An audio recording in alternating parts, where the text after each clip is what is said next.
Hi everyone, welcome back to Learn with Me. I'm Deborah Hanson. Today we're going to look at 4.3 Psychology of Social Situations, Part 3. So because there's three CED questions for this section of Unit 4, I decided to do them in three different videos because there's a lot of information for each of the CED questions. So this one is going to be the third CED question. Let's get started. So on this slide, you're going to see the key terms for the entire section 4.3. So they're going to be on a separate video where I'm going to talk about the definitions and the real life examples to help you study for the AP exam. It's super important. We say it all the time. The key terms, you need to know them. You need to be able to not only be able to define them, but you need to be able to apply them. And so looking at the real life examples will help you do that. So before we get into the whole CED question and everything, just want to thank everybody who's subscribed to the channel so far. I really appreciate it. It helps me a lot. And thank you. And I'm hoping you're finding the information helpful. And if you have any questions, please do always put them into the comments. I will try and answer everyone. Okay. So let's get started with CED question number 3. The question is, explain how prosocial behavior affects behavior and mental processes. So we're going to talk about not only the question, but all the essential knowledge that the College Board wants you to know for the AP exam. So in this video, we're going to be looking at the key ideas of prosocial behavior, including altruism and helping others, as well as how behavior shapes social interactions and how it impacts our mental well-being. So let's start by discussing prosocial behavior, which refers to actions intended to benefit others. It's a key part of building strong relationships and creating harmonious communities. Let's look at the definition first. Prosocial behavior includes actions like helping, sharing, and comforting others, all of which are aimed at promoting someone else's well-being. These behaviors can happen in everyday interactions or during significant events. So let's start with social harmony and relationships. So prosocial actions promote cooperation and trust, which help build and strengthen relationships. For example, helping a friend in need or volunteering in your community fosters goodwill and connection. The second one is mental processes and emotional impact. Engaging in prosocial behavior encourages empathy, helping us understand and connect with others' feelings. It can also reduce stress by increasing positive emotions like satisfaction and happiness. For example, comforting a friend who's upset can make both you and the friend feel better emotionally. So by understanding prosocial behavior, we can consciously choose actions that benefit others and ourselves, leading to stronger, more empathetic communities. So prosocial behavior is essential for social harmony and personal well-being. Whether it's helping, sharing, or comforting, these actions create positive ripple effects in our relationships and mental health. Now let's talk about altruism. It's a concept that explores behavior and its motivations. Altruism lies at the heart of prosocial actions and raises an interesting question. Can we ever help others purely for their benefit, or is there always some underlying personal motivation? So let's look at the definition first. Altruism refers to selfless behavior aimed at helping others without expecting any personal gain. It's often viewed as the highest form of prosocial behavior. We're going to look at two forms of altruism that are quite debated. So first is true altruism. This view suggests that people help others out of genuine concern for their well-being with no hidden motives. For example, donating anonymously to a charity simply to improve the lives of others. The next one is called social debt theory. This perspective argues that prosocial actions may be motivated by a desire to incur or repay social obligations. So for example, helping a colleague with their work, partly because you expect them to return the favor in the future.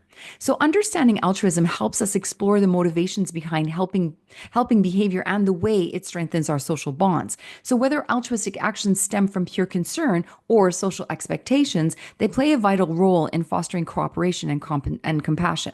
So altruism challenges us to think deeply about why we help others. Regardless of the debate, these actions create positive ripple effects that benefit individuals and communities. Now let's look at social norms that influence prosocial behavior. These norms create expectations for how we interact with others, often encouraging actions that promote cooperation and kindness. We're going to look at two today: social reciprocity norm and social responsibility norm. So for the definition of social reciprocity norm, that's a hard one to say.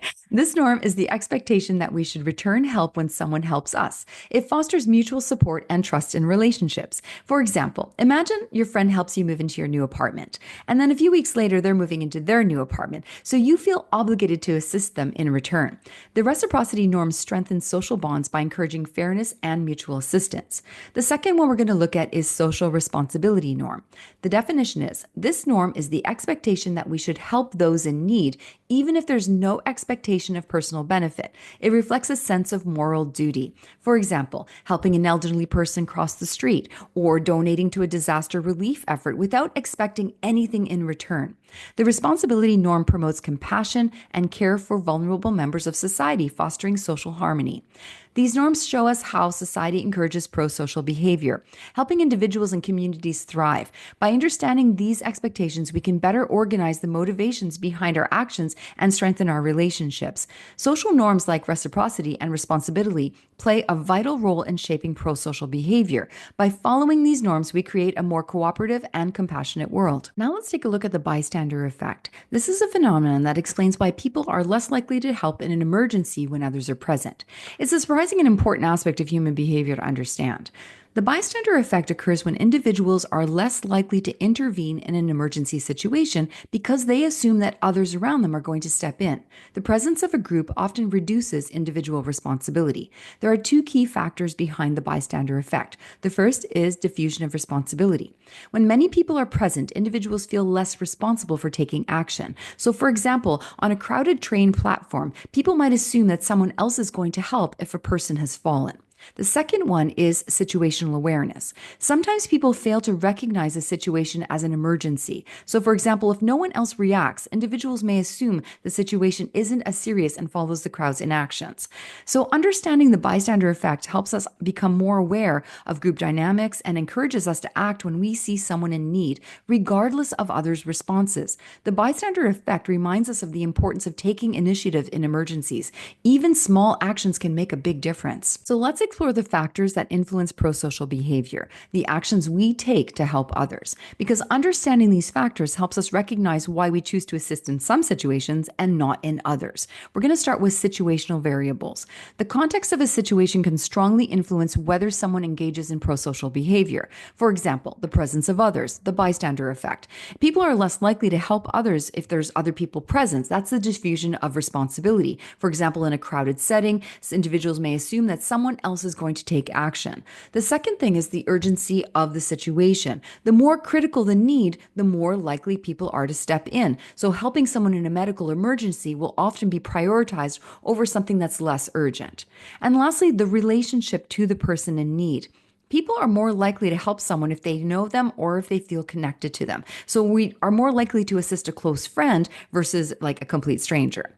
The next thing we're going to talk about is attentional variables. How we perceive and interpret events also plays a role in prosocial behavior. So noticing and interpreting the event. To help, people have to first notice the situation and recognize it as one that requires assistance. So for example, a person in distress might not get the help they need if it isn't clearly visible. The second thing is having the time or resources to assist. People are more likely to help if they feel capable and available. So a busy commuter might not stop to help if they're late for work. So by understanding these factors, we can become more aware of the barriers to helping others and taking steps to overcome them. Recognizing these influences encourages more frequent and effective pro-social actions. So pro-social behavior is influenced by a mix of situational and attentional factors. And by paying attention to these variables, we make conscious choices to help others when needed. Now that we've talked about the different types of pro-social behaviors, let's look at the impact of pro-social behavior on mental processes. So how helping others affects our emotions, our thoughts, and our overall well-being.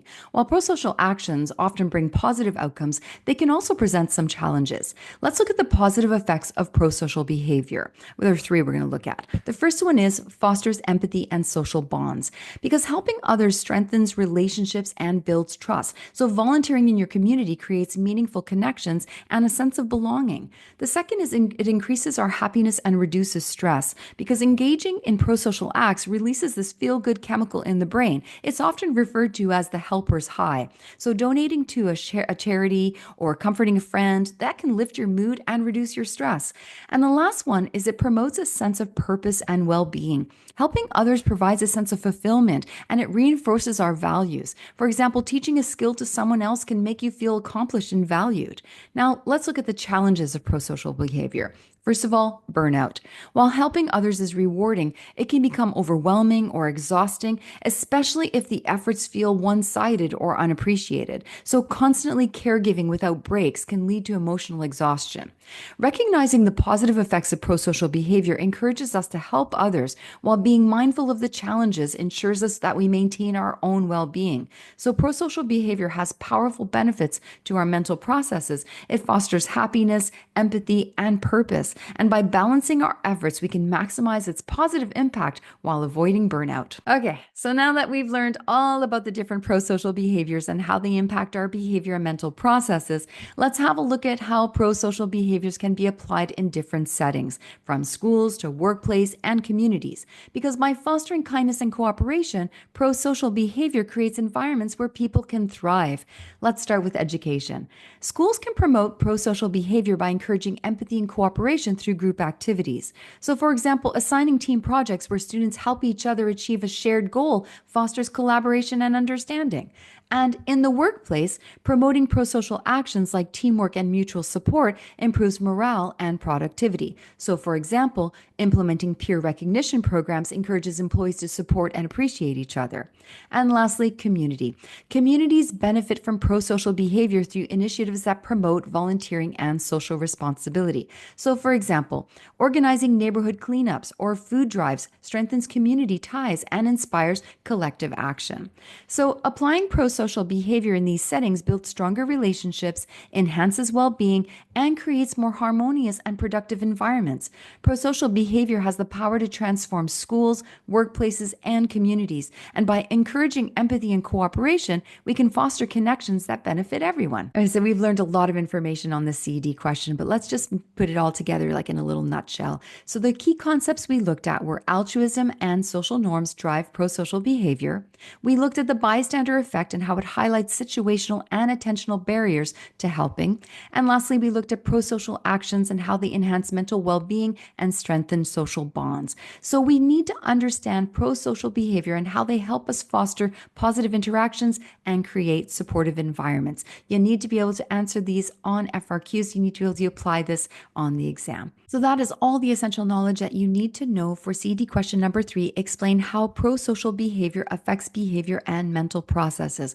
This was for 4.3 Psychology of Social Situations. Hopefully you found this helpful. If you did, please hit that like button. That really helps me. And if you have any questions, also put them below. I'm always happy to answer. You'll also find the link to my full slideshow, the keynotes, everything that you need to know for Unit 4 in the information below. If you haven't subscribed yet to my channel, I appreciate if you hit that subscribe button. It really helps me a lot.